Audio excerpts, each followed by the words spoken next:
Hello, Agnes. Hi, Robin. So today we're going to talk about Moore's paradox. I'll tell you what it is first. So, um, suppose that it's raining right now where I am, but you don't know that. You don't have any beliefs about whether it's raining or not in Chicago. And so there's a sentence. The sentence is, it's raining in Chicago, but Robin doesn't believe that. That sentence is something that everyone in the world can believe or know except you, Robin. That is, you have a blind spot. There's a fact, a truth about the world that you're excluded from, that you can't see. In fact, there are many such truths. Sure. Every true thing that you don't believe, there's a sentence of this kind. In addition, also every false thing that you do believe, there's a sentence of this kind. Okay. Of course, you could, we could correct you with respect to the weather. So I could tell you, Robin, it is raining in Chicago. But that still wouldn't put you in a position where you could assert such a sentence because you would just have changed your mind. Yep. I see it. Okay. So the reason why this is a paradox is that you might antecedently have thought that any truth can be asserted by anyone. That is, that if something is a truth about the way the world is, then I could know that truth. It turns out there's a set of truths for each one of us that are unknowable, unthinkable, and unassertable, according to Moore's paradox. So that's the paradox. I'm persuaded. It sounds true. So what goes wrong if I believe? I mean, the word paradox suggests I'm going to be in tension with something else. Like if I accept this, something else I have to give up. But what am I giving up if I accept? You're giving up the claim that all truths are assertable. Yeah. So done. Well, now what? Okay. Okay. So I think that that's right. That's the tactic that most people take with respect to Moore's paradox. So they would say, yeah, it turns out not all truths are assertable. And I want to offer you a different route. That is to say, in fact, these are Moore sentences, right? That Moore sentences can be asserted. And so you don't have to accept that horn of the dilemma. And asserted by the person involved. Yes, right. It's only counts as a Moore sentence for the relevant person, right? Yeah. So can I just summarize? I mean, I would think the key situation here is I have to say I am wrong about X, which is hard. I could say I was wrong about X or I will be wrong about X, but it's hard to say I am wrong about X. Exactly. Right. So that's the problem. It is hard to see that you are wrong about something. And the reason why it's hard to see that is because that is, there's a kind of discrepancy between the way the world is and the way that you think it is. And it looks like anyone can see that discrepancy, but not you. You're not going to be able to see the ways in which your mind diverges from the world. Now, I could just split into multiple personalities who have different opinions about each other, but that's not going to be very satisfying, I expect, right? Well, none of them is able to assert a more paradoxical sentence. So they have the same problem that you do. Well, this I in here will then be modified to be different versions of us, right? So I think it's raining, but the other I doesn't, so it's about, but you need those two eyes to be the same part of us, say, even not just the same person, but the same part. Well, or I need each of them individually to be able to assert the sentence, and they're not individually, right? You're somehow trying to cobble the sentence together out of different eyes, but that's not an assertion. Has got to be like one person asserting one eye asserting all the way through. That's how you get an assertion. If I start saying something and then you continue saying it, that's not one assertion. Like not unless you're, continuing something you take me to be saying, right? Okay. And you're also requiring that each eye sort of have full scope of all topics, right? If I could break myself into different parts who only has limited scope of topics, then I might get away with this or something, but you're not going to like that either. I'm not sure I understand that. Well, one, I might have the specialist is just, talks about the subjects of what I'm right or wrong about, and the other I who has the topics of what they believe about rain. And those are different parts of me who, you know, I can't put the same I in those two conjunctions because different parts of me are required to do those different sentences or something. But well, what I want to know is, I mean, say that there's some part of you that thinks about what you're right or wrong about, like, and like, does that make sense? Does it make sense that there's a part of you who's like, yeah, I'm wrong about the weather here. I think it doesn't make much sense. We do sometimes talk in those terms. Like we say, as I was saying this, I realized realized as I was saying it that I was lying, right? That was just wrong. But that could be an overlapping sensation. I was still saying it even as I was realizing it. Right. So first of all, actually, it's worth taking a step back for like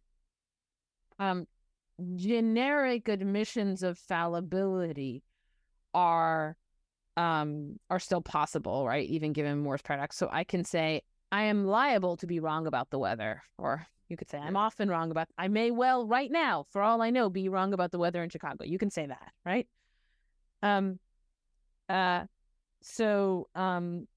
That kind of taking a step back from yourself and acknowledging that it's possible that you're wrong, that's not the same thing as asserting that you are wrong about something in particular. Even saying something like, look, Robin, probably something I will say to you over the course of this hour will be wrong. Right? That's not yet what we're talking about either. Now you're imagining catching yourself while you're going, right? So say I'm like, it's not raining. And as I'm saying the word raining, I look out the window and it's raining, right? Well, you might say what happens there is that like the second half of the word raining, I'm keeping on saying it out of the momentum of speech, right? But I don't mean it anymore. By the time I get to the second half of the word, I don't mean it anymore. Because like as soon as I realize that it isn't raining, like as soon as that it is raining, I look out the window and I see the rain. As soon as I realize that, my belief that it isn't raining immediately vanishes. And any rest of the word that I say is just like falls dead out of my mouth. I'm not, I would even take it back. Like I'd be like, oh no, right? Unless I wanted to deceive you. So one of the exercises we're doing here is we're taking some parts of your mind and their thoughts, and we're sort of extending that to a larger set of consistent beliefs that we presume is what we, quote, think, even if in some sense it isn't in our head. So that, I guess that's a valid, typical approximation. I just wanted to note it because I'm reading this book called The Mind is Flat that's going over and denying that we have all these subconscious, that we have all these beliefs about all these topics, that saying basically you only have a belief when it's in your head at that moment, and otherwise it doesn't even exist. And so I don't think it would much change. Like suppose that you at a given moment said something to me like, I don't have any beliefs about whether it's raining in Chicago. So presumably that's a current, right? Because you just said it. Then I can set up Moore's paradox that way and say, well, look, here's something that's true about the world. Namely, it's raining, but Robin doesn't believe it, that Robin doesn't have access to. So I don't think I need unconscious beliefs or anything like that to set up Moore's paradox. I can just say you believe whatever is currently in your mind at the moment, and we have the paradox still. So let's go with your solution. Okay. So my solution is that it's in fact possible to assert a more paradoxical sentence. And we have an example in Plato's Alcibiades where Socrates says, Alcibiades doesn't know about justice and injustice, though he thinks he does. And he's like, isn't that what we've agreed to, Alcibiades? The thing I just said. And Alcibiades is like, yeah, we have agreed to that. So Alcibiades agrees to the claim that Alcibiades doesn't know about justice and injustice, though he thinks he does, which is, it's not more paradoxical when Socrates says it, but it's more paradoxical when Alcibiades agrees to it. Yes. And so I want to say two things about how this interaction differs from the interaction that you and I might have if you didn't think that it was raining. So suppose we were in the same place, right? And you're like, it's not raining in Chicago, and I'm like, yes, it is, Robin. Just look out the window. Then you would immediately be like, okay, fine, I guess it is, right? So it would be relatively easy to change your mind. I mean, you might not even look out the window. It might be enough for you that I said, look out the window, and you would think to yourself, probably she wouldn't say that unless she had a reason to. So I guess it's raining. So it is easy to change your mind about whether or not it's raining. It's really hard for Socrates to get Alcibiades to admit that he doesn't know about justice and injustice, because Alcibiades wants to rule the world. And the way that he wants to rule the world is by giving advice about what the city should do. And that advice is advice about justice and injustice. So even after Socrates gets Alcibiades to acknowledge this, like Alcibiades barely misses a beat where he's like, okay, I've got a new definition of justice. Let's try this one, right? The one I just gave you didn't work. Let's try again. Socrates is like having to over and over again show Alcibiades that he doesn't know what justice and injustice is. It would be like, if I had to keep trying to prove to you that it was raining, even after you looked out the window and you saw the rain, right? Okay, so that's like one difference between the two cases. That's important. And the other difference is that in the case of the rain, I change your mind. That is, you go from thinking it's raining, it's not raining, to thinking that it's raining. You kind of flip over to like having a new view. And that's not what happens to Alcibiades. He doesn't come to change his mind. He just comes to see that he is wrong. That is, he's stuck. He sees and he feels that he's stuck. You're not stuck ever with the rain. You're just like, no, it's not raining. Oh, okay, it is raining. But he has, and these two things, the fact that it's hard to move Alcibiades relative to you and the rain, and the fact that Alcibiades can be stuck and thus can be living inside of an ignorance, a mistake that is visible to him, are related to one another. So can we just say the sentence that Alcibiades can say that is a Moore's law? I mean, he says, I don't know what justice is, and what else does he say? Or Alcibiades doesn't understand justice and injustice, though he believes he does. But can he say, I don't understand justice, though I believe I do? That's the well, claim. He agrees to it. Like Socrates says, yeah, isn't this what our argument has driven us to? This sentence? And Alcibiades is like, yes. But then it sounds like at that point he thinks he doesn't understand. I mean, he thinks he doesn't understand justice and injustice. Yeah, but he believes that he does too. But I mean, are we allowing contradictions in the belief set? I mean, if so, then obviously that's the simpler way to solve the Moore's paradox, right? It's just allow people to believe contradictory things. Right. So I think that it's not that Moore's paradox, a more paradoxical sentence isn't a contradiction. And that's important, right? Because there'd be no paradox about why you can't assert a contradiction or believe a contradiction. But far from being contradictory, it could just very well be true that you don't know that it's raining, though it is, right? That's not a contradiction.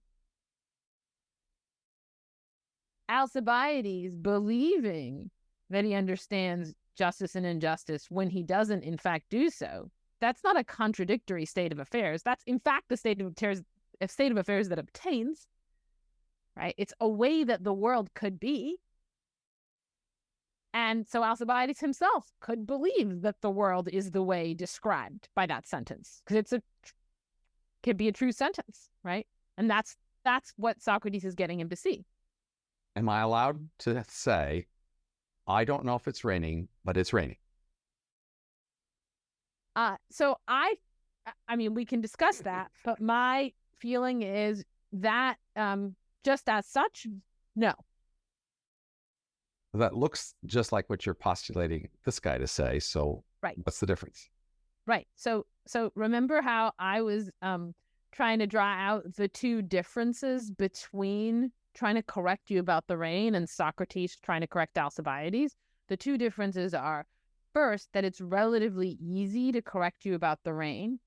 Right. And second, that Alcibiades is able to say, I am wrong, not I was wrong. That is, with respect to you, what I get you to do is change your mind, but that's not what Socrates gets Alcibiades to do. So what we have to do is look at what explains these two differences.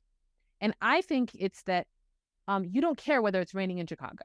That doesn't matter to you. You're indifferent about this. It's not the case that your whole identity and conception of who you are and the point of your life is all grounded on this question, is it raining in Chicago? In fact, just about nothing about who you are is resting on your beliefs about whether it's raining in Chicago.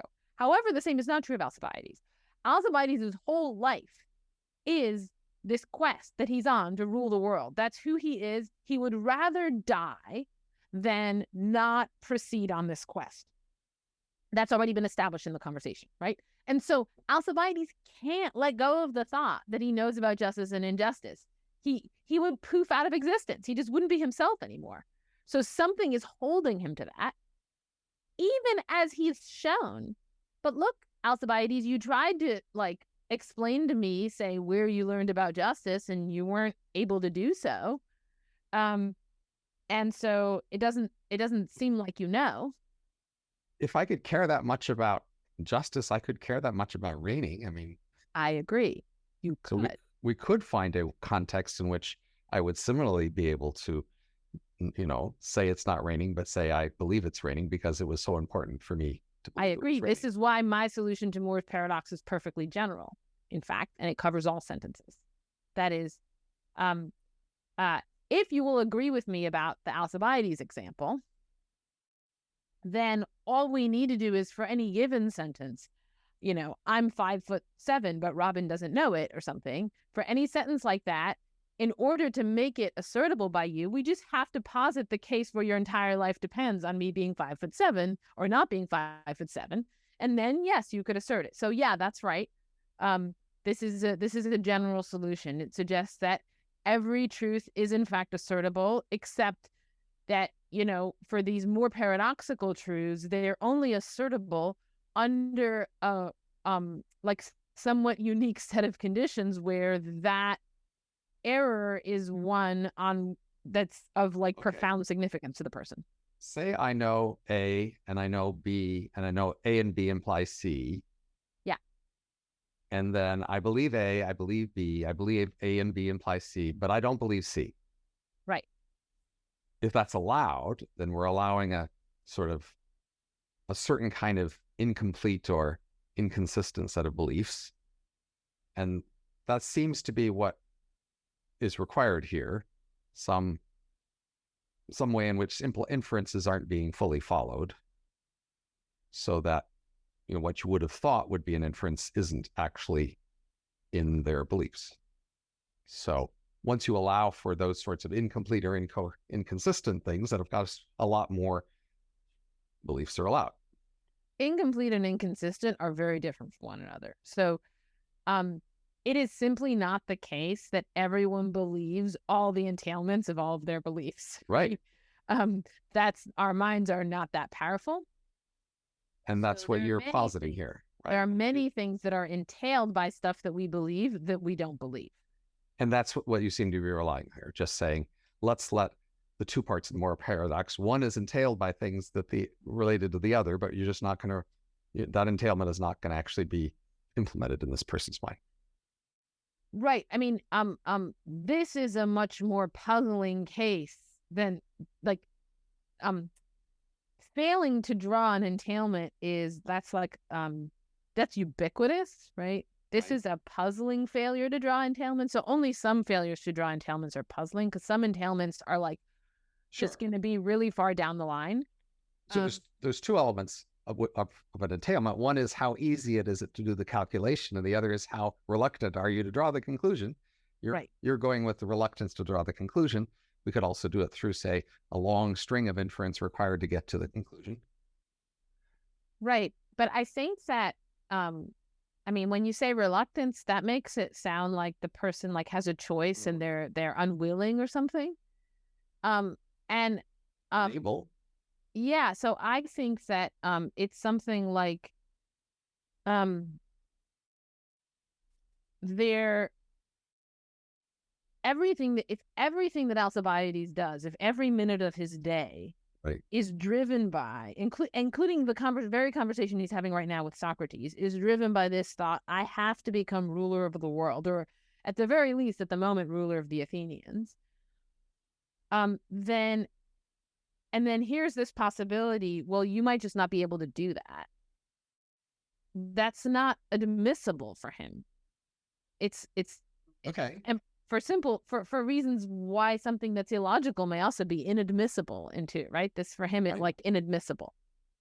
But the point thing is, there's what seemed to be a simple inference that's not being made. An entailment is not being followed, and we can have many reasons for that. But all we need is for that to happen, and then you can get these more sentences to be said by a person who, believes A, but not the entailment of A, because of many reasons why they wouldn't do that, and then they can say these two things.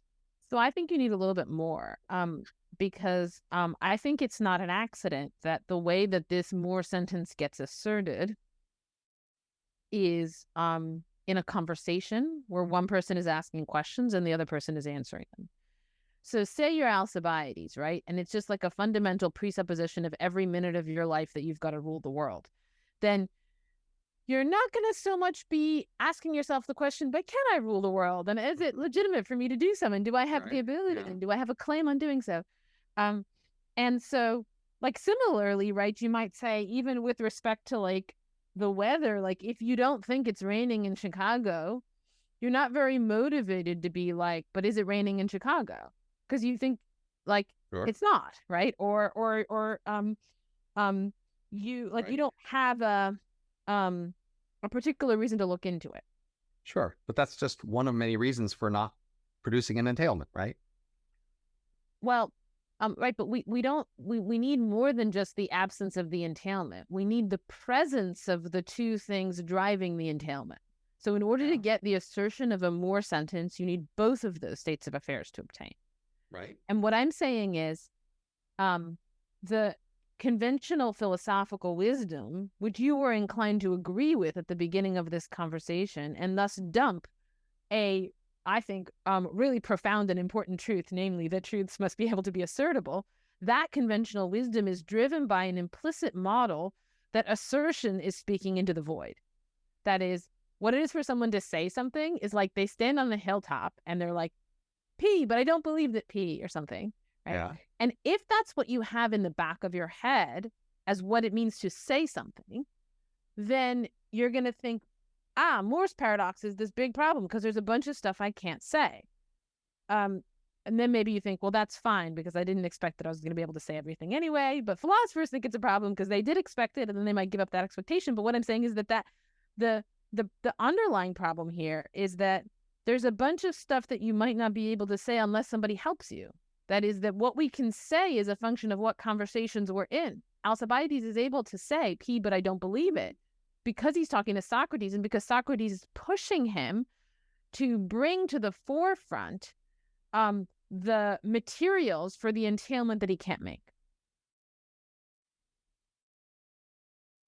But all we need is the situation where some entailment is not being made and, the contrary is there. So we start with the contrary to the entailment. We have the material for an entailment. We could make the entailment, but we don't.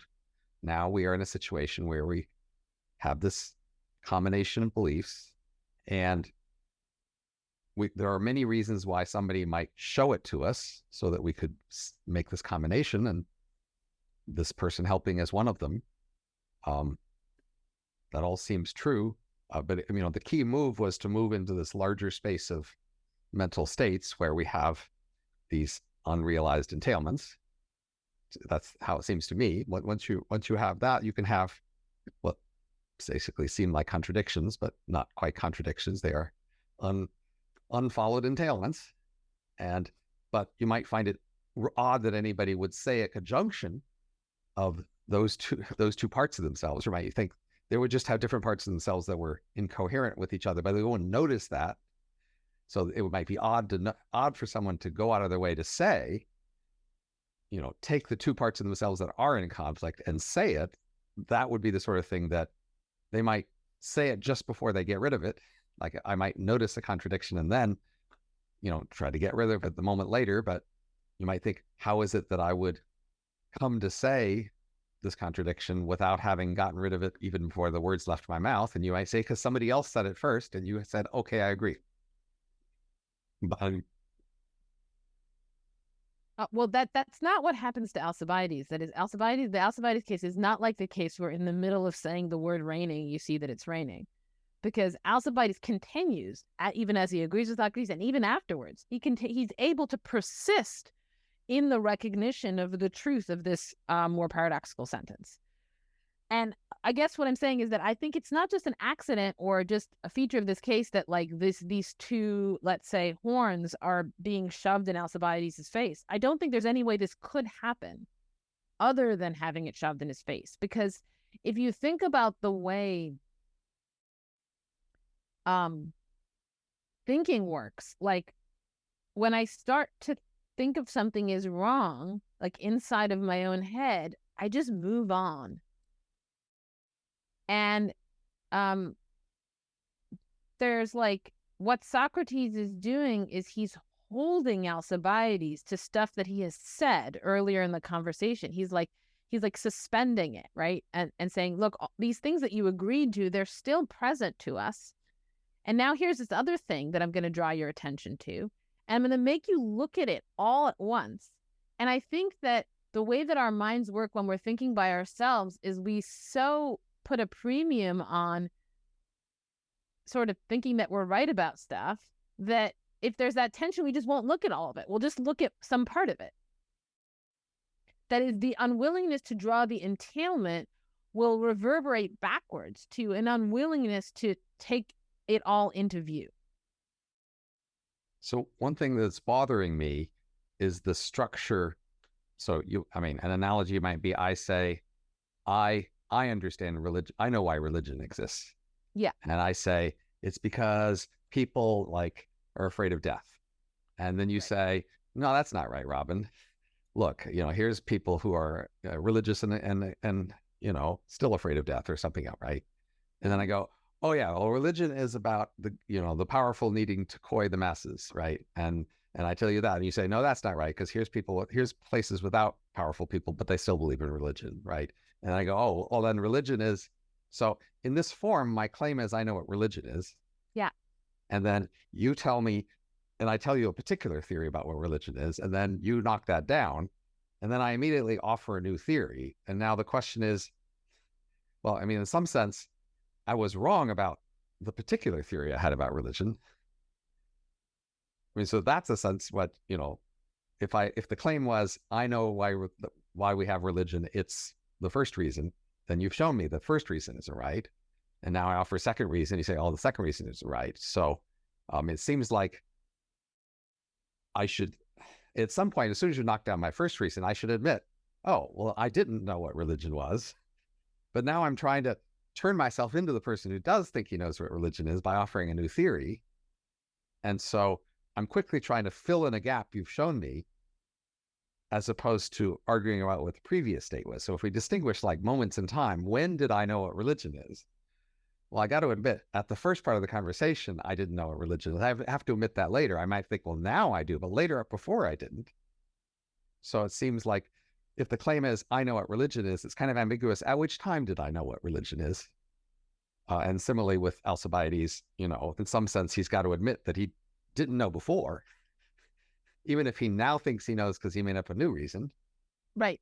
So there's a little bit of time before he comes up with the new reason. It's not that much time, but it's like a couple of words exchanges, right? And so, but what I think what this sheds light on is like with the religion person, let's say, we might distinguish whether they're more similar to you about the weather in Chicago, or whether they're more similar to Alcibiades about his knowledge of justice, right? So there might be someone who's like, I know what religion is, and they had an idea about it, and you're like, no, here's why that's wrong. Like, okay, I guess I didn't, whatever, right? That is, it might be relatively easy to change their mind about it. Relatively little might be riding on it for them. But that's one case, right? And in that case, that's probably what would happen. But suppose that it was like very central to who they were, that they know what religion is, that like, you know, it's a very deep part of their identity. It's part of what's driving them in this very conversation is the thought, I am no one unless I know what religion is. Well, then they're going to want to pivot really quickly, right? And to be like, yeah, but I still know what religion is. They're not going to want to spend much time in that intermediate state, like after you've shown them that their first definition was wrong, but before they've come up with the second one. This happens all the time with Socrates, by the way, right? It's like it's a pattern of how he interacts with people. It's like they give a definition, they're like, oh, this is easy, and they give one, and then he's like, no, that doesn't work. And they're like, oh, okay, here's another one, right? And then there's a dialogue called the Meno where Meno says, Socrates, you're like a kind of fish that stings people and then it makes their mouths numb. That's what I feel like, because I'm really good at giving speeches about virtue. I've done it on a lot of occasions. For some reason right now, my mouth isn't working because of you. But I clearly do know, right? But like, why would you want to move quickly to the next definition? Well, it's exactly because you do not want to spend much time in this condition that Alcibiades is in at this very moment, right? Being in a position where you can assert a more paradoxical sentence is not comfortable. It's recognizing that you're wrong, and that doesn't feel good. But in that short gap, if we ask, can he say the more sentence at that moment? Right. The answer is going to be yes, because he says it. Well, you might think he only says it when he has his new theory, right? He doesn't, though. So now that's the problem. Like, he knows that his first theory is wrong. He knows he doesn't have a second theory. Yeah. And so can he claim that I know when he doesn't know how he knows? He just is saying I know really mean I will figure it out. Is that allowed? Is that a kind of knowing? I will figure it out eventually, therefore I know now? I think that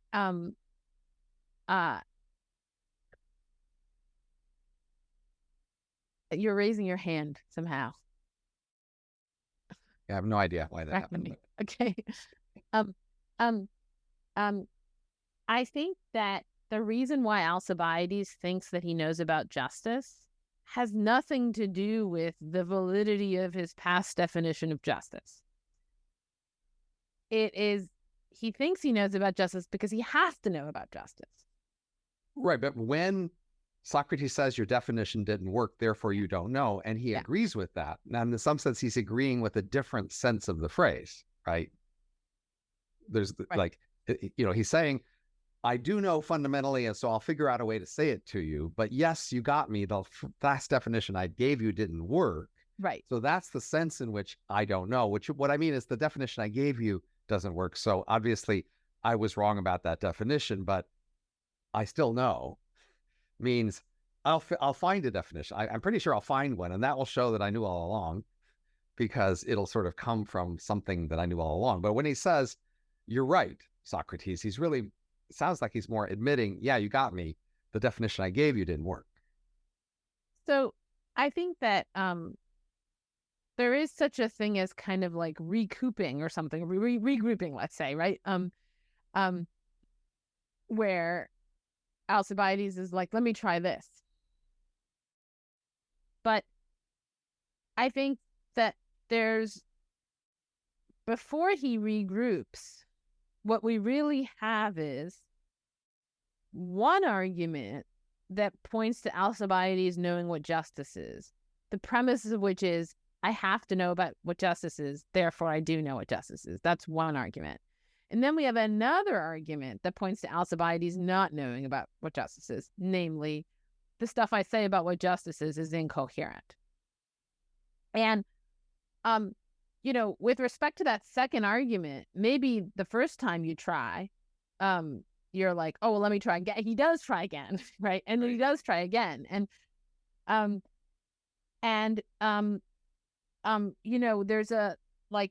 there are a variety of ways to sort of reconcile this tension in favor of, well, maybe I got to change my life and no longer start trying to rule the world because I don't know what justice is, so I don't know how to rule the world.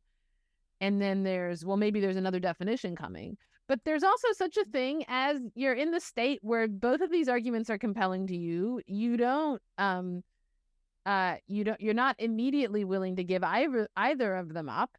And that's the state of realizing you're wrong. And you're in that more paradoxical sentence. And that's something that's possible, that basically like all philosophers think is impossible. And it's possible. So that's a big deal. But it seems to me like if you make, all language is, a condensation, abbreviation relative to some way we could expand things more precisely. And you might argue that in this case, it looks like these are the same thing, but they're really two different things. Like one case, they're saying, yes, the argument I gave you was wrong. Therefore, that argument doesn't know about justice, but I know about justice because I will figure it out eventually. So there could just be, these things aren't the same thing. Right. I think you could make those moves, but you could also not yet make them, right? So you could be in the state before you've made those moves. Like, in a way, you're imagining that Alcibiades is thinking really fast, but this is the first time he's ever had a conversation of this kind in his whole life. And he's kind of shocked. Like Socrates has sort of shown him that, he couldn't have learned what justice and injustice were from the people around him because the people around him disagree about it. So they wouldn't be good teachers of it. Plus, it seems like when he was 5 years old and he was playing his friends at, dice and they cheated him and he got angry, he thought he knew back then, right? And so he couldn't have learned it later if he thought he already knew it at the age of 5. And for Alcibiades, it's like a huge shock to realize that this story that he'd been telling himself, which is like, I'm pretty wise about justice, kind of collapses when he tries to explain it. And, you're offering him ways to regroup and those are possible. And he's going to try to take some of them. But there's before he does that. And that's just when he can say the sentence. That's when he can realize that he's wrong. And maybe the thing about intellectuals, right, is that we're really good at getting out of that feeling that we're wrong. We get out of it super fast. And maybe partly it's because we are so practiced at getting out of it that we're pretty unsympathetic to people who are dogmatic and always insist they're right, etc. Because we're really good at slipping out of that feeling of being wrong, such that we really quickly are like, okay, yeah, but let me, and so we're to the point where we're almost questioning whether this state exists, but it does exist, and it's traumatic for Alcibiades to sort of just have his eyes held open and be looking at the face of his own wrongness. So I do think we have this ideal of a mental state, and in the ideal mental state, not only is everything consistent, but all inferences that are relevant have been drawn out and included. And then real mental states not only don't draw all relevant inferences, they aren't always even consistent. Sometimes they're even intrinsically vague that we don't even know what we mean. And we don't even know if it could be. We don't even know if it's consistent, right? Or if it could be. So I think, but we often try to present ourselves as if we were in this more ideal mental state where everything's consistent and all inferences are drawn. And I do agree with you that when we catch ourselves deviating from the ideal, we are often looking for easy saves so that we can find a way to frame it such that we are in the ideal. And then some people aren't so good at that, and they get more caught being incoherent and inconsistent and not having drawn inferences. And that it's worth asking, what consequences does this approximation have for our norms and analysis of reasoning? Because often our norms and analysis of reasoning are really relative to this ideal. We sort of presume a bunch of people are all in this ideal state, and then we say, well, how should those people talk to each other, and how should they respond, and what should they assume when a person says, if somebody says A and they know A implies B, then surely we should presume they know B and believe B, but sometimes they don't. And then the question is, how do we deal with this larger space of creatures who have this larger space of possible states? And honestly, it gets a lot worse than that, right? So like I was saying, I was reading this book, The Mind is Flat, saying, well, we often just don't have these sets of beliefs at all. We're often like reconstructing them on the fly. And there is a lot of truth to that. That is, like in polling, often we ask people for a political opinion on some policy and they give us one, and we ask them again a few hours later and they give us a different one. And they were just making them up on the spot. And often, like, we ask people to choose between A and B, and they choose A, and then we slip them B and say, why did you pick B? And then they give us reasons why they picked B when they thought it was A. They don't realize we tricked them, right? So there's just all these ways in which people are really quite incoherent. And then, of course, if you make definitions of what a rational person state they can be in, like Moore's claim, right? His analysis is based on a certain more idealized agent, and that idealized agent can't believe those sentences. But hey, if we look in this larger space of agents, sure, they can believe these sentences. Moore was not imagining an idealized agent. He was just imagining, and in fact, when you initially agreed to the thought that, you can't have this belief, I don't think you were imagining an idealized agent. You were imagining yourself. I was thinking of myself as this idealized agent. Yes, I think so. That is, when I say I can't say that I was wrong, that I am wrong, that I think is invoking that ideal. Yes. If you were an ideal agent, you wouldn't be wrong in the first place. So of course you wouldn't be able to know you were wrong. Well, that's an even stronger form of ideal. So there's the ideal who just knows everything, but that's not usually the ideal we're talking in terms of. But certainly the agent who knows everything and is therefore never wrong about anything is even more ideal. I think that the right moral, or one right moral to draw from this story, is that we don't really catch ourselves deviating from ideals. Other people catch us. We don't catch ourselves. And because it's a little bit like why you can't make promises to yourself, because you'll just let yourself out of the promise. You'll just be like, okay, self, I release you. You can, there's this language of making promises to yourself, but given that you can release yourself from the promise, it seems to me to be a fake promise. And you can of course decide to hold yourself to the promise too, but like you could have just decided to do the thing.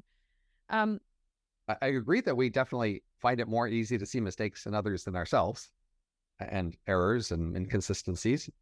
Yes, that we tend to hide it from ourselves, and we tend to be eager to find them in others. So right. And I guess I'm saying something stronger than that, which is Moore's paradox isn't just an ordinary garden variety case of failing to draw out an entailment. That's everywhere. And if I had started this by giving you an example of a case where somebody fails to draw out an entailment, and I said, that's impossible, Robin, no one can ever do it, you would have said, no, of course it's possible. The thing I said, you thought it was impossible because you thought no one could do it, not because you thought an ideal agent wouldn't do it. It's hard to see. It's really hard to tell a story about how someone could assert P, but I don't believe it.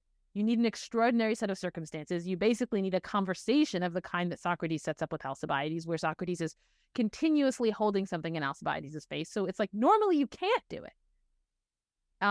That is, even as a flawed, defective agent, you can't do it. You can only do it with help. And like the thing about people wavering in their political opinions, I would draw a very similar moral, namely people are not very good at stably thinking anything. But that's, you can easily discover that if you decide not to help them at all. And you decide all I'm going to do is like ask them for an opinion, and then a little bit later ask them for another opinion, and not try at all to make their opinions be improved. So it seems to me the interesting, useful question here is to maybe start a list and put this at the first entry on the list of what things other people can help us see more easily than we can see ourselves. And when? Here's a thing somebody else could help you see. You don't see it so well yourself. What are the things that other people can help us see? And how can we get them to do it if we want? But here's the problem. I think the thing that other people can help us see, as you were just saying, the best example of that is mistakes, but it's not going to be trivial mistakes like the rain, right? We can correct those relatively easily on our own. It's going to be kind of sticky mistakes. And these sticky mistakes are going to be things like vices that we have, right? Like where we systematically behave in a bad way. And we're typically going to know about them in the abstract. That is, we've encountered them enough times, right? And people have probably told them to us enough times. But it's when somebody points it out, like in the concrete, and says, hey, you're doing this bad thing right now.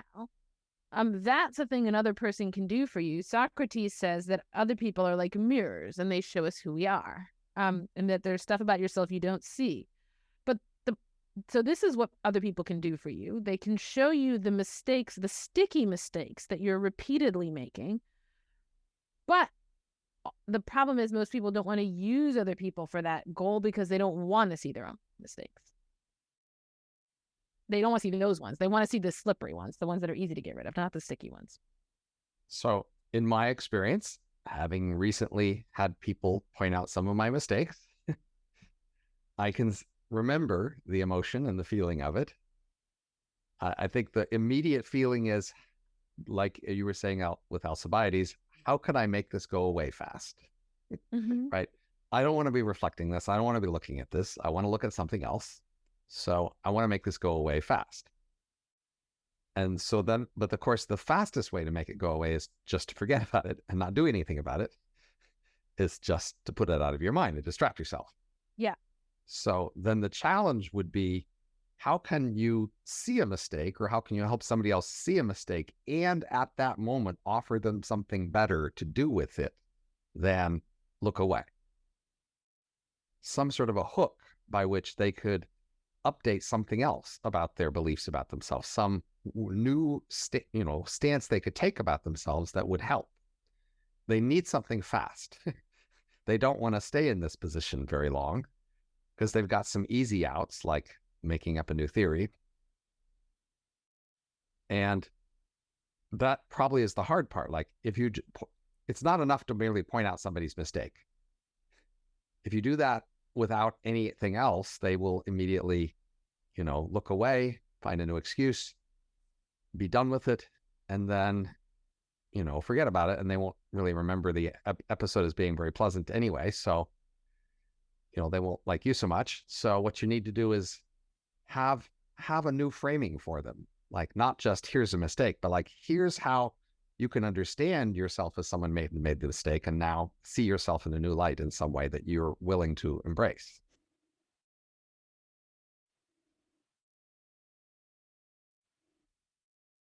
Which asks a lot more, of course, of the person pointing out the mistake. Pointer outer. Yeah. But what if, like, it just seems to me that it would just be hard to know what that is as the mistake pointer outer. Right. So presumably Socrates is offering Alcibiades some other conception of themselves besides, I am all about justice. Because he's going to have to embrace something at some point, some new conception. So the question is, where does this new conception come from? Does Socrates help him with it? Or is Socrates just going to keep beating at him until he finds it himself? Yeah, I think the new conception he offers him is we can figure out what justice is.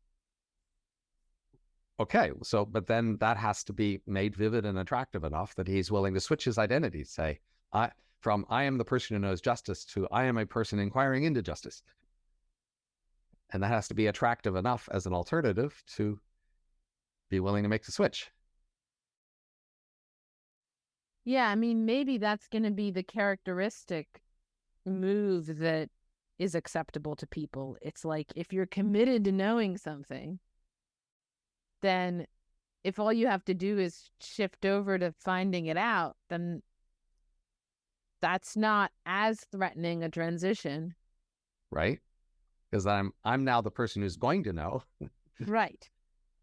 Just a few months later, and I will be the person who knows, and then I will be the person I wanted to be before, the person who knows. Not that big a difference. If you tell me I will never know what justice is, now it's more problematic. I am the person who figured out that no one can ever know. It's a new, pretty different identity. Right. Except like it might take a long time. That's the worry, is like how patient is the person going to be? Like, because it's probably not going to be next week, that they suddenly know what justice is. But now you will frame who is virtuous. People in the world who are virtuous are the people who are trying to understand justice. That's the new distinction. Like before, it was people who knew justice or who didn't. That was good versus bad. But now it's the people who are trying versus people who aren't even trying. That's the new distinction, and you can embrace that.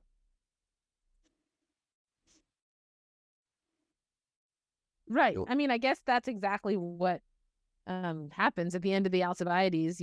Alcibiades is basically like, Socrates, I'm going to be like your groupie from now on.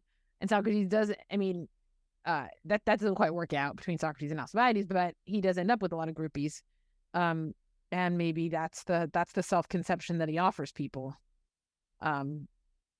is that we're the people who are, we can retreat to the position of being the people who can figure it out. Now, in some sense, this is the prototypical rationalist move, right?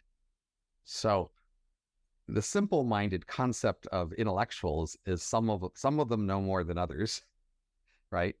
I learn relativity, and now I can look down on people who don't know relativity, right? That's like, I've read the encyclopedia section B, so I know B's and battleships, and I'm better than you because I know about B's and battleships. And then at some point, people realize how little they know and how many things other people know, and now counting up who knows more is a little problematic. And people switch their identity to, okay, I am an inquirer of a certain sort, and I follow certain rules, and I admit when I'm wrong, and that's my new identity. And that's in some sense the rationalist switch, or even the philosopher switch, right? The philosopher isn't the person who knows a lot of philosophy. The philosopher is a person who knows how to inquire into philosophy. So I guess I think like,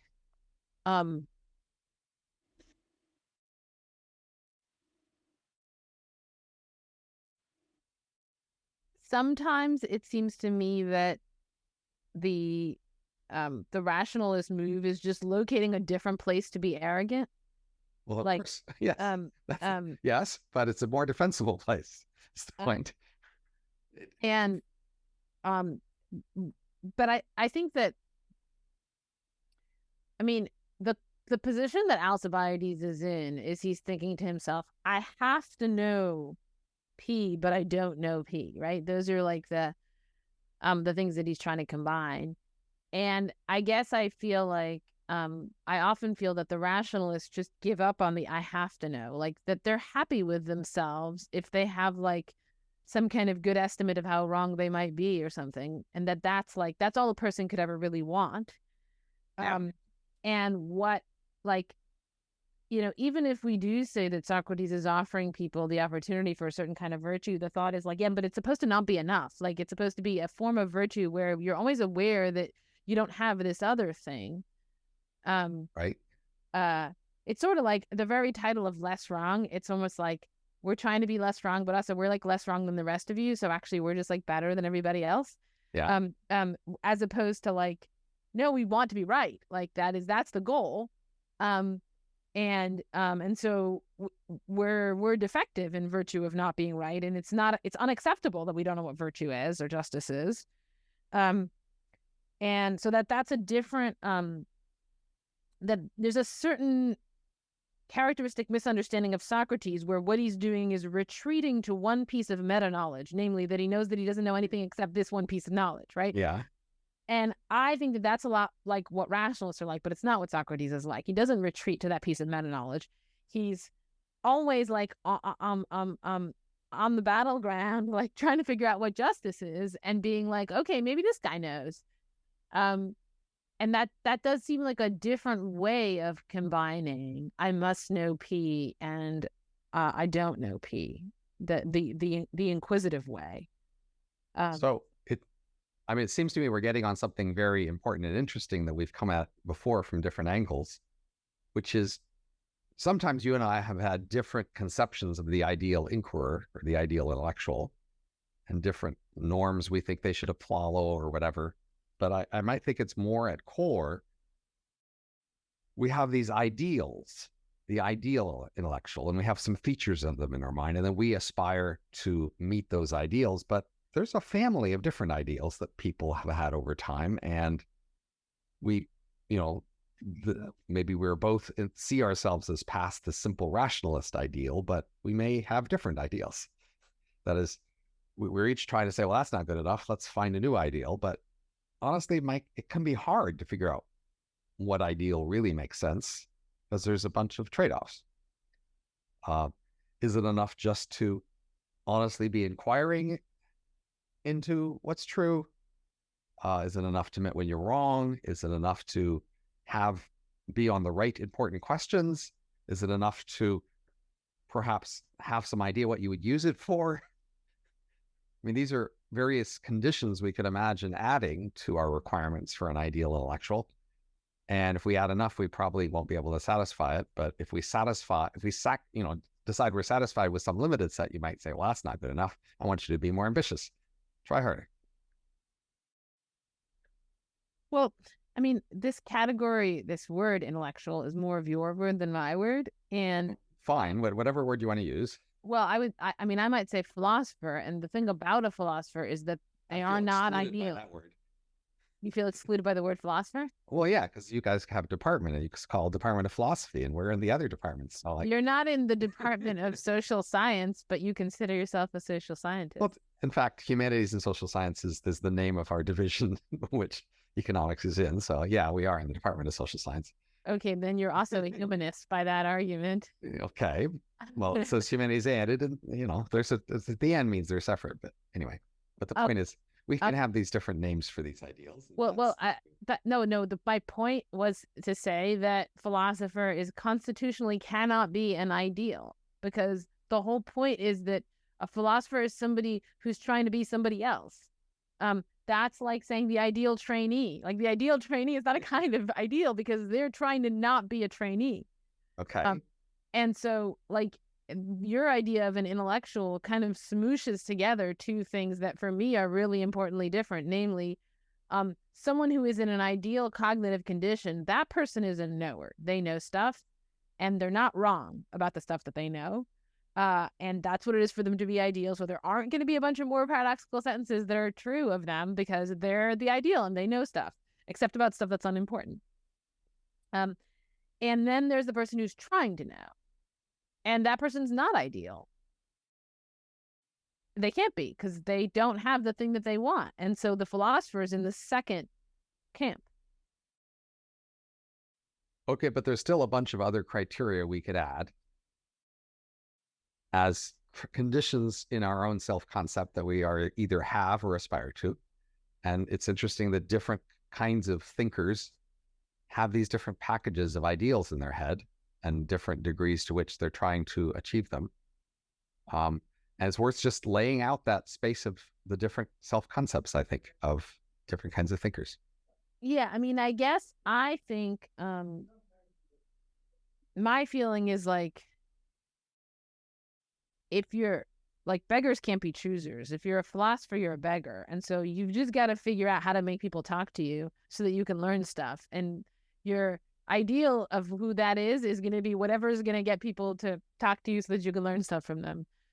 Because you can't figure it out on your own because you can't find your own mistakes. So give you some examples. Like in STEM, at least, there are the people who see rigor as the central defining characteristic, right?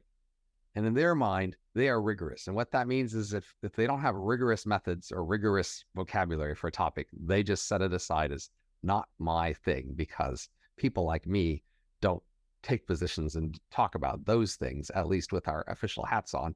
We are rigorous. So that's one kind of self-concept. Another kind is the activist concept. Some people think being a thinker really isn't of value unless I have a relationship to a political project and I'm using my thinking in some way to advance that.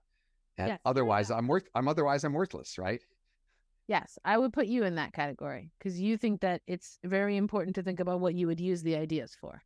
Well, I think of that as a third kind of criteria, a more broader than the political one. Not all uses are like political. some activists. There's like politics within activists. There's like politics, right? Of how some of the activists hate the other activists, and you don't like the ones that are like political. So you're like, they're not my group. So that's like meta political. I haven't denigrated any of these people. I'm still just trying to distinguish, to name these various kinds. But I guess I think that is the people for whom knowledge isn't important unless you can use it for something. I would call that the activists. Okay, but there are political uses and non-political uses. Is all I was trying to say. That, and many people, it's important not just they have a use, but that they have a political use. Okay, fine. And that's an important self-conception of people, right? And then there are some people for whom, like, being allied with some set of people who share your views together is a positive, and for some people it's a negative. Like, so some thinkers are sort of contrarian by their nature, right? And being a contrarian is kind of part of their brand. Mm-hmm. And if they were found too much to cohere and agree with a group of people too much, they would think they had betrayed that. It's almost a principle to them. And I think I've been like that to some degree, and I'm around other people who are somewhat like that, so I feel especially aware of that. Some people for whom the contrarianness of a set of positions and stances is important, central. I mean, they talk about like being like Galileo and being willing to defy convention and to, not knuckle under social pressure, and but all that's Galileo's a weird person to compare yourself to then, because he did knuckle under. Well, yeah. But, okay. Right, but you know the story. The point is that there's people for whom... story is that he did knuckle under pressure. I mean, what? Because he said something different the minute that he died. Okay. His struggle is at least something I identify with, right? So a lot of people, an important thing about being intellectual is defying some pressure and some authorities to state the truth, even if there's penalties for it, right? And for some people, they aren't an intellectual until they've been in that moment. That's the moment that validates them as the kind of thinker they want to be, is the moment where they speak truth to power or something like that. So I identify with that last one, in that you have to be disagreeing with people in order to get them to refute you. And so being a contrarian is just saying things people are inclined to disagree with, and that's how you learn from them.